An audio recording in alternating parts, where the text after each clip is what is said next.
I get it when you've saved a little by grabbing a cheap amp or a mystery brand receiver off some bargain site. You picture yourself listening to your favorite albums in a perfect, balanced soundstage. Then the night you finally plug it in, the bass is all thump, the dialogue sounds like it's coming from a tin can, and you're left staring at a piece of equipment that feels like a false promise.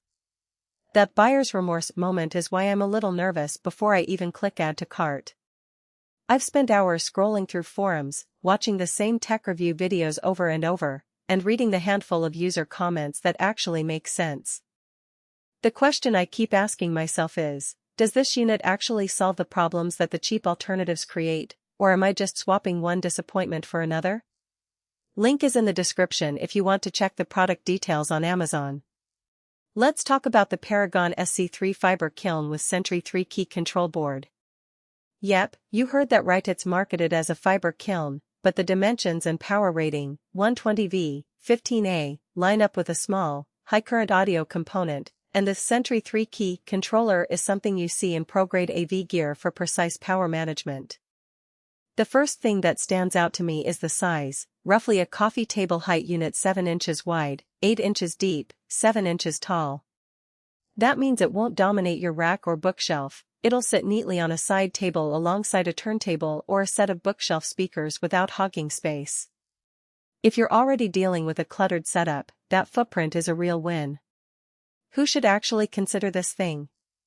If you're a serious audiophile who already has a decent source chain, say, a dedicated DAC, a pair of properly matched speakers, and a room that isn't a concrete bunker, then the SC3 can function as a dedicated power conditioner and line driver. The built-in Sentry control board gives you 3 distinct power states: standby, active, and a protect mode that shuts down the unit if it detects a voltage anomaly.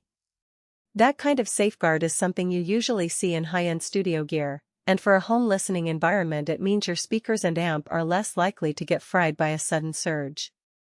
It also means you can set a timer for your listening sessions, which is handy if you want the equipment to power down automatically after your favorite nightcap. On the flip side, if you're just starting out, or your budget is still a stretch of the paycheck for a decent pair of speakers, you might want to skip this. The SC3 isn't a standalone amplifier, it needs to be paired with an existing amp or powered speakers. Those with modest power supplies may find the 15 amp draw a bit heavy, especially in older houses where the wiring isn't up to modern standards. The unit also doesn't have any dedicated speaker outputs. Its role is purely to clean and stabilize the line voltage before the signal reaches your amp. So if you were hoping for a one-stop shop that boosts volume and adds a sub-bass boost, you'll be disappointed. Now, let's get into the practical strengths that actually matter when you're in the listening room.